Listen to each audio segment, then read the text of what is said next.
ఇది కేవలం సమాచారంగా మాత్రమే భావించండి. వైద్య నిపుణులను సంప్రదించండి.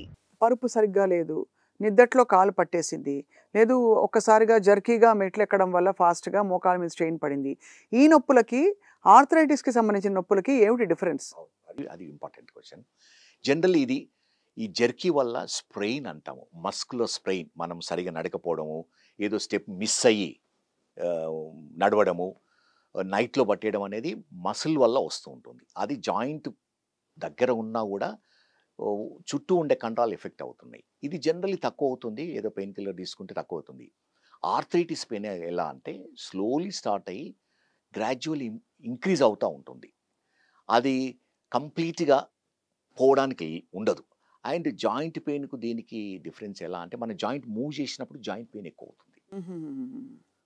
So, most of the time మనమే డిఫరెన్షియేట్ చేయొచ్చు. మసిల్ పెయిన్ అంటే థైలో గానీ, లెగ్‌లో గానీ ఉంటుంది. నీ పెయిన్ అయితే నీ చుట్టూ, మోకాలు చుట్టూ ఉంటుంది. అది సార్. మామూలుగా ఏ వయసులో ఈ ఎక్సర్‌సైజెస్ చేయడం మొదలుపెట్టాలంటారు? అంటే పిల్లలు ఆడుతారు. టిపికల్లీ 35 దాటాక కూర్చోవడం ఎక్కువైపోతుంది ఈ మధ్య కాలంలో. అవును. Sitting is causing lot of issues. హిప్‌లో కూడా చాలా పట్టేసినట్టు ఉండడం, లేచినప్పుడు ఒక్కసారి ఇలా స్టిఫ్‌గా లేవడం, ఇవన్నీ ఏంటి సార్? దేనికి సంకేతాలు? అంటే మన మసిల్స్ స్ట్రాంగ్ ఉండకపోవడం అన్నట్టు.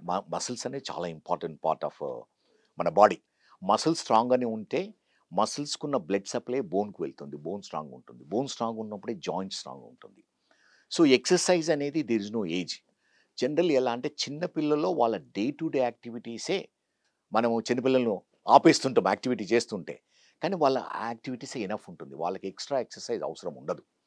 కానీ ఎవరైతే స్కూల్‌కి వెళ్ళడం ఈరోజు రేపుల్లో ఏమవుతుంది, స్కూల్‌లో, కాలేజెస్‌లో స్పోర్ట్స్ అనేది చాలా తగ్గిపోయాయి. దానివల్ల ఏమవుతుందంటే మసిల్స్ బిల్డప్ గానీ, ఫిజికల్ స్టామినా ఉండదు. చాలా వరకు కూర్చొని చదవడము, ఫిజికల్ యాక్టివిటీ లేకపోవడం వల్ల ఏమవుతుందంటే ఈ కండరాలు బలహీనంగా అయ్యి జాయింట్స్ కూడా జాయింట్స్ వీక్ అవుతుంటాయి. సో, స్కూల్ ఏజ్ నుంచే ఈ యాక్టివిటీస్ అనేది చాలా ఇంపార్టెంట్. ఇంకోటి మీరన్నట్టు ఈ రోజు రేపుల్లో ఐటీ జాబ్ చాలా కామన్. ప్రతి ఒక్కరు డే అంతా కంప్యూటర్ ముందు కూర్చొని ఏమి యాక్టివిటీ లేకుండా ఉంటారు. దానివల్ల గూడా వెయిట్ పెరుగుతుంది. అంటే మనది కండరాల స్ట్రెంత్ తగ్గుతుంది. ఆస్టియోపోరోసిస్ అంటే బోన్ స్ట్రెంత్ తగ్గినట్టే సార్కోపీనియా అంటాం. సార్కో అంటే మసిల్. పీనియా అంటే దాని స్ట్రెంత్ తగ్గడం. సార్కోపీనియా అనేది వెరీ కామన్ కండిషన్ ఈ రోజు రేపుల్లో. Because lack of physical activity. దానివల్ల ఏమవుతుందంటే జాయింట్స్ అన్నీ కూడా ఎఫెక్ట్ అవుతున్నాయి. వైటమిన్ డి, బి12 డెఫిషియన్సీస్ వల్ల ఏం జరుగుతుంది సార్ శరీరంలో?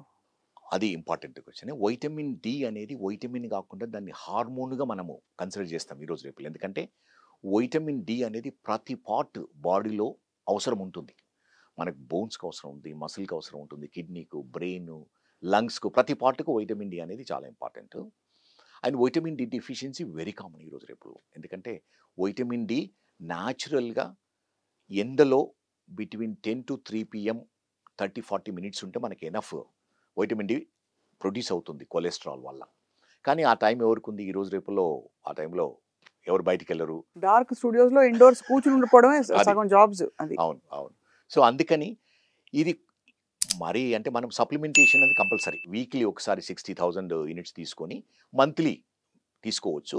కానీ ఎప్పుడు వీలైతే అప్పుడు ఈ ఎండలో మరి సమ్మర్‌లో ఈ సీజన్‌లో కాకుండా between 10-3 maybe 20, 30 minutes face expose కాకుండా బ్యాక్ ఎక్స్‌పోజ్ చేసి, లెగ్స్ ఎక్స్‌పోజ్ చేసి కూర్చోవడం అనేది natural way of vitamin D synthesis. మనలో ఉన్న కొలెస్ట్రాల్ కూడా కొంచెం తగ్గుతుంది దానివల్ల. సో, అయితే మరి జాయింట్ ప్రిజర్వేషన్ గురించి మాట్లాడుతున్నాం కాబట్టి సార్, అవును. వాట్ ఫుడ్స్ ఏమన్నా ఉన్నాయా అసలు ఇలా ఆహార పదార్థాలు జాయింట్స్‌ని కొంచెం బలపరిచేది? కాల్షియం చాలా అవసరం అంటారు అవును. బోన్స్‌కి. ఆ! జాయింట్స్ కూడా కాల్షియం అవసరమా? అవసరం ఉంటుంది. ఎందుకంటే కార్టిలేజ్ ఉంటుంది జాయింట్‌లో. కార్టిలేజ్ కూడా కాల్షియం ఉంటుంది. మన జాయింట్‌లో కాంపోనెంట్స్ ఏముండవో అవి హెల్తీగా తీసుకోవాలి. జాయింట్‌లో ప్రోటీన్స్ అవసరం ఉంటాయి. వైటమిన్స్ అవసరం ఉంటాయి. మినరల్స్ అవసరం ఉంటాయి. బోన్స్, కాల్షియం బోన్ బ్రాత్ తాగమంటారు అందరూ. కొంతవరకు. మరి ఎక్సెస్ కాకుండా రెగ్యులర్‌గా maybe 2-3 times in a week. ఆ! కానీ హెల్తీ ప్రోటీన్స్, గుడ్ ప్రోటీన్స్ ఇప్పుడు ఈ రోజు రేపుల్లో డ్రై ఫ్రూట్స్ చాలా కామన్. డ్రై సీడ్స్‌లో ఉంటాయి. పీనట్స్ వేరుశెనక్కాయల్లో చాలా వెరీ గుడ్ క్వాలిటీ ప్రోటీన్ ఉంటుంది. ఎగ్స్‌లో ఉంటుంది. మీట్‌లో ఉంటుంది. చికెన్, మటన్‌లో ఉంటుంది. సో, రెగ్యులర్‌గా అవసరమైన మరీ ఎక్సెస్ క్వాంటిటీ ఒకరోజు బాగా తీసుకొని 1 వీక్ తీసుకోకపోవడం అనేది మంచిది కాదు.